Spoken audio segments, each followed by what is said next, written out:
Bonjour à tous, on se retrouve aujourd'hui avec un nouveau tuto. Donc il s'agit de réaliser ces petites mitaines qui sont là, tout ensuite avec du bord de côte à la base et le petit snood qui est réversible assorti.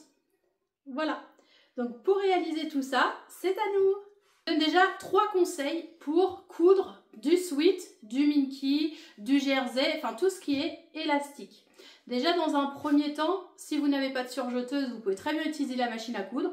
Le but c'est changer d'aiguille, donc moi je mets toujours une aiguille en jersey.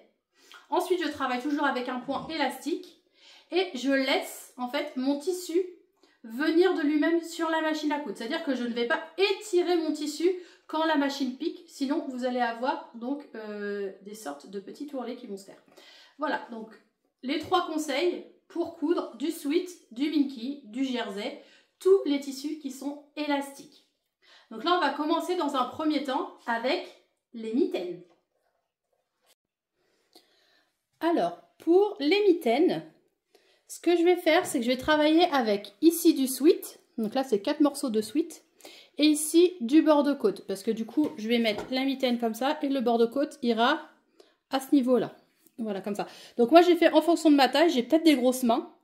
Donc c'est à vous d'ajuster en fonction.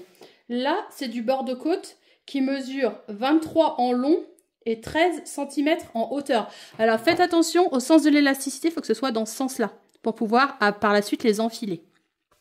Ici, c'est du sweat. Vous pouvez prendre aussi du jersey. Ça fonctionne tout aussi bien. Prenez pas du coton parce que c'est pas élastique. Donc vous n'allez pas pouvoir les enfiler. Prenez surtout quelque chose d'élastique, donc soit ça peut être du jean si le jean est élastique, ça peut être aussi du jersey, ça peut être du minky, ça peut être, j'ai dit quoi? J'ai dit sweat, jersey, minky, et puis le jean uniquement s'il est élastique. S'il n'est pas élastique, ça sert à rien, vous ne pourrez pas les enfiler. Donc voilà à peu près pour les matières qu'on peut utiliser. Donc là c'est pareil, c'est 4 morceaux de sweat qui mesurent, alors là on est sur 13 cm. Et en hauteur, on est sur 18. Alors pareil, faites attention au sens de l'élasticité, il faut que ce soit dans ce sens-là. Vraiment pour pouvoir bien les enfiler. Donc là, j'ai tout doublé. Donc c'est-à-dire que pour une mitaine, il nous faut ceci. Et pour une deuxième mitaine, il nous faut cela. Voilà, donc tout ce que je vais faire avec cette partie-là, il faudra faire la même chose évidemment avec l'autre pour avoir les 2 mains. Alors, on va commencer avec le sweat. Donc comme je vous ai dit précédemment, je vais le faire pour une mitaine, il faudra faire la même chose pour la deuxième main. Donc, ce que je vais commencer par faire, c'est positionner endroit contre endroit mes 2 morceaux de sweat, comme ça. Et je vais venir, donc là, ce que je vais en faire à peu près, c'est faire un repère ici et là. Donc, je vais vous donner mes propres dimensions. Après, c'est à vous d'ajuster, ça va être pour passer le pouce. Alors, comme ça va être un peu serré, moi, ce que je préfère faire, c'est faire un plus grand espace. Je ne vais pas faire que cet espace-là. Je fais un plus grand espace pour être sûr de pouvoir insérer. Donc, je vais vous donner mes propres dimensions. Donc, avec ma règle, je mesure à partir d'en haut. Je vais faire un repère à 7 cm ici. Je descends et je fais un repère à 14. Comme ça, ça me fait une bonne marge pour pouvoir mettre mon pouce. Donc, ici, maintenant, ce qu'on va venir faire, c'est point d'arrêt. Une couture ici, point d'arrêt. Donc, faites bien plusieurs points d'arrêt pour être sûr que ça se maintienne. Ici, pareil, point d'arrêt. Et là, on coud tout le long, point d'arrêt. Alors, moi, je vais utiliser un point élastique et il faut vraiment forcer ici avec les points d'arrêt pour être sûr que la couture ne parte pas. Donc, on fait ça pour celle-ci et on va faire exactement la même chose pour la deuxième. Alors, moi, comme j'ai des dessins identiques des 2 côtés, peu importe l'endroit où je vais mettre ma trace parce que de toute façon, ma mitaine va se retourner dans les 2 sens. Donc, c'est pas un souci. Tout ce qu'il faut que je fasse, c'est que les repères soient vraiment au même endroit. Donc quand c'est ça, j'aligne, hop. Et je vais faire mes repères là. Et je vais faire la même chose, une couture ici, une couture ici. Surtout, faites bien des coutures élastiques pour pouvoir enfiler vos mitaines par la suite. Voilà, donc là j'ai fait ma couture ici et là. Là, ce que je vais faire, c'est que je vais me positionner sur l'envers. Donc comme ceci, je me positionne sur l'envers. Je vais écarter ma couture, donc normalement le trou est là, comme vous pouvez le voir. Et vu que vous avez fait des points d'arrêt, ça ne partira pas. L'idéal c'est de bien appliquer la couture. Là on a la couture initiale et on va venir faire une couture de chaque côté au plus près du bord de la couture initiale. Tout simplement, c'est pour maintenir en fait à plat cette couture-là. On fait la même chose évidemment pour les deux mitaines. Voilà, donc une fois la couture faite, ça donne ceci. Là, on a bien le trou pour mettre par la suite donc notre pouce. Alors moi, pour l'instant, je suis bien comme ça. Donc, maintenant, ce qu'on va venir faire, c'est venir positionner endroit contre endroit, cette partie-là. Et là, on va venir faire une couture à 1 cm du bord. Donc, toujours avec le point élastique, en mettant un point d'arrêt ici, un point d'arrêt là. Donc là, j'ai fait ma couture de ce côté-là. Maintenant, c'est le moment pour vous de voir au niveau de la taille. C'est-à-dire que là, moi, ça me va en termes de taille. Si vous trouvez que c'est pas assez serré, vous pouvez resserrer. Vous pouvez refaire un point un petit peu plus près pour avoir quelque chose de moins lâche. C'est selon vos envies, en fait. Mais le but, c'est de bien l'ajuster maintenant. Et si vous le faites sur l'un, il faudra faire exactement la même chose sur l'autre. Moi, j'ai fait une couture à 1 cm du bord. Mais si vous avez des plus petites mains que moi, hop, par exemple, ici, vous pouvez resserrer d'1 centimètre et réajuster en coupant. Une fois que vous avez fait ça, donc moi je vais laisser cette taille-là parce que ça me convient. Hop, ce que je vais faire, c'est que je vais faire un repli comme ça tout autour sur le haut d'environ 1,5 cm. Donc je fais un repli tout le long d'1,5 cm. Comme ça, normalement vous allez voir, ça va bien se positionner. Vu que c'est du sweat, ça se travaille assez bien. Et là, je vais venir faire une couture en termes de surpiqûre tout autour. Vous pouvez la faire à 1 cm du bord si vous voulez, puisque vous avez un espace d'1,5 cm. Vous pouvez la faire au plus près ou un petit peu plus loin, c'est comme vous voulez. Mais le but, c'est de bien faire une couture ici pour maintenir. Là, on est en haut de notre mitaine. Donc évidemment, on refait la même chose pour l'une et pour l'autre. Donc voilà. Alors là, maintenant, il ne me reste plus qu'à faire la finition pour le bas. Donc là, c'est pour ça que je vais utiliser du bord de côte. Normalement, on se retrouve avec ceci.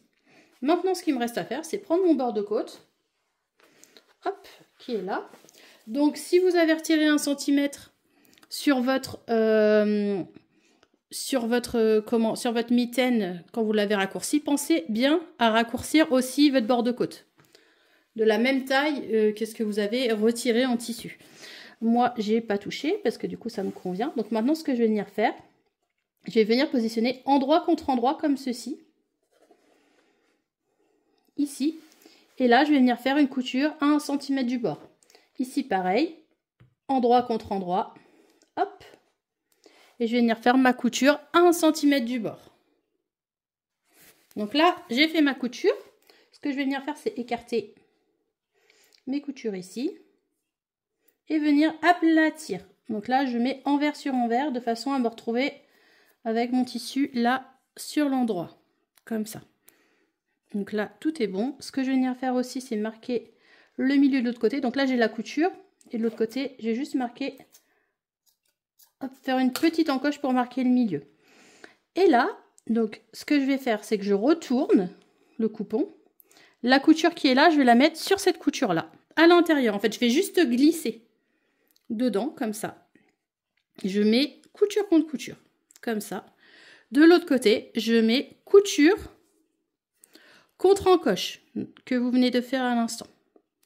La petite encoche qui est là, vous la mettez sur votre couture précédente. Donc bien écartée également. On met comme ça. Et là, on vient faire une couture tout autour à 1 cm du bord.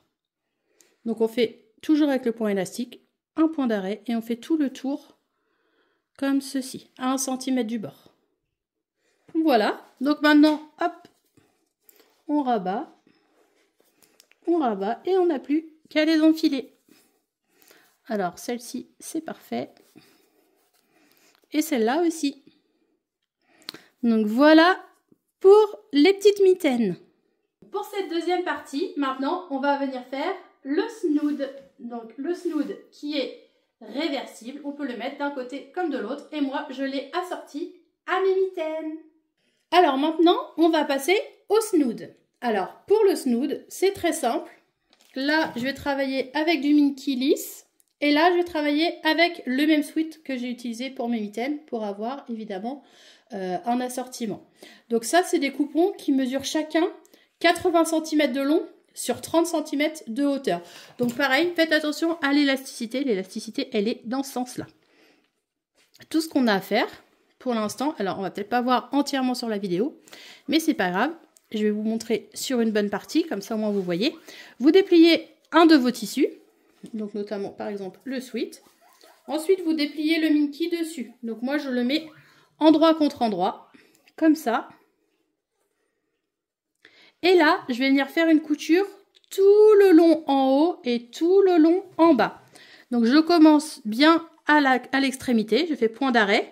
Je fais une couture élastique tout le long, 1 cm du bord ici. Et je vais faire la même chose en haut, donc point d'arrêt. Et je fais une couture élastique tout en haut, 1 cm du bord. Et je m'arrête à l'autre extrémité. Donc une fois qu'on a cousu les deux côtés, on va venir hop, retourner sur l'endroit déjà pour vérifier si tout va bien. Donc pensez à bien vérifier tout le long de vos coutures. Et maintenant ce qu'on va venir faire, donc c'est très simple, c'est qu'on va venir replier en fait le snood sur lui-même comme ça. On vient le replier sur lui-même de façon à ce que l'on ait hop, nos coutures qui arrivent endroit contre endroit comme ça. Donc là, vous pouvez mettre des épingles. Ça va être plus facile pour la suite. Donc là, ensuite, vous vous retrouvez avec le même motif, donc endroit contre endroit. Donc moi, ce que je fais, c'est que j'aligne toujours d'abord les coutures et ensuite j'étire. Donc là, hop, on écarte les coutures des deux côtés. On vient aligner, on vient mettre une petite épingle. Comme ça. Et maintenant, donc là, je vais aligner mon Minky contre mon Minky. Je vais mettre une épingle au centre, par exemple. Et je vais faire la même chose de l'autre côté. J'aligne donc mon sweat contre mon sweat. Ou mon jersey contre mon jersey, ça dépend ce que vous avez utilisé comme matière. Vous pouvez mettre plusieurs épingles, moi je mets que ça. Et une fois qu'on est là, on va venir faire une couture tout autour en laissant un espace. Donc là, on fait un point d'arrêt, on fait une couture tout autour avec un point élastique et on s'arrête. On laisse une ouverture pour pouvoir retourner par la suite. Voilà, donc là j'ai cousu tout autour en laissant mon ouverture. Donc j'ai laissé l'ouverture sur la doublure pour la simple et bonne raison que c'est en fait vu qu'il va être à l'intérieur, ça se verra moins. Et même si on fait une couture pas très jolie par la suite, ben du coup ça sera un vide quand même. Donc hop, on retourne comme ça. Et là, donc du coup, on a un côté en sweat, l'autre côté en Minky. Ce qu'il ne nous reste plus qu'à faire, c'est venir, hop, proprement, venir faire un point invisible à ce niveau-là. Voilà, donc du coup, on se retrouve avec le petit snood, donc, qui est réversible. On peut mettre d'un côté ou de l'autre, c'est comme on veut. Et les petites mitaines qui sont assorties. Donc j'espère que ce petit tuto vous a plu. N'hésitez pas à mettre plein de pouces bleus. Abonnez-vous à ma chaîne. Je vous fais plein de gros bisous. Et je vous dis à très vite. Gros bisous.